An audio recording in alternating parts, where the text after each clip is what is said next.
Die beste Musik bei Radio 90.1. Lionel Richie, All Night Long. Und jetzt gleich bei uns eine Frau, die endlich ihre schriftlichen Abi-Prüfungen hinter sich hat, nur noch auf die mündliche in Deutsch wartet. Lena Meyer-Landrut, unser Wunder für Oslo. Jetzt gleich bei Radio 90.1 mit Satellite.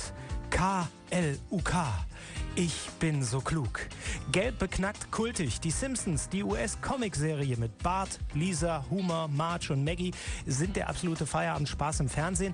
Und das nenne ich mal eine sinnvolle Diplomarbeit. Der Mönchengladbacher Andreas Gerrards hat im Rahmen seines Designstudiums ein Simpsons-Lexikon geschrieben. Heißt die Simp-Essenz und ist das ideale Nachschlagewerk für Fans der Kultserie. 5 Monate lang hat der Student aus Mönchengladbach an diesem Lexikon gesessen und etliche Folgen bestimmt mehr als 10-mal gesehen. Ich habe so locker 3 Skizzenbücher gefüllt mit Stichpunkten, habe dann vorgesessen, geguckt, Pause gemacht, zurückgespult, nochmal gehört, was war das, nochmal geguckt, Screenshots gemacht und dann wie wild gesucht. Das Ergebnis? 500 Seiten plus DVD und eine Audioreihe. Aber sind bisher nur, sag ich mal, 2/3 drin, die ich verpackt bekommen habe zeitlich, also 1/3 fehlt sogar noch. Nutzen kann man das Lexikon wie folgt. Man sieht zum Beispiel eine Szene oder eine bestimmte Figur, wo man sich denkt, was steckt denn überhaupt dahinter?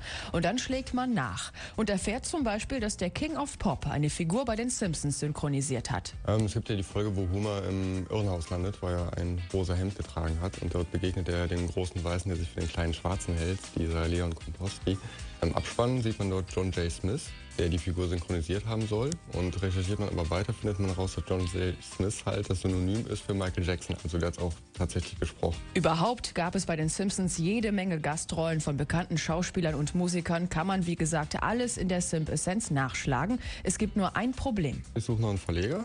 Bisher sind alle zurückgeschreckt abgesprungen. Ich schätze mal, es liegt eher an den Rechten, dass die davor zurückschrecken. Aber habe mich jetzt durchgefragt und habe jetzt endlich mal eine konkrete Adresse in Amerika bekommen, wo ich das Thema vorstellen kann. Dann wollen wir mal hoffen, dass die Simp-Essenz, geschrieben von dem Mönchengladbacher Andreas Gerrards, bald gedruckt wird. Bis dahin muss man übers Internet gehen auf design-in-progress.net. Radio 90.1 Kollegin YT hat das Lexikon vorgestellt. Steht hier, YT.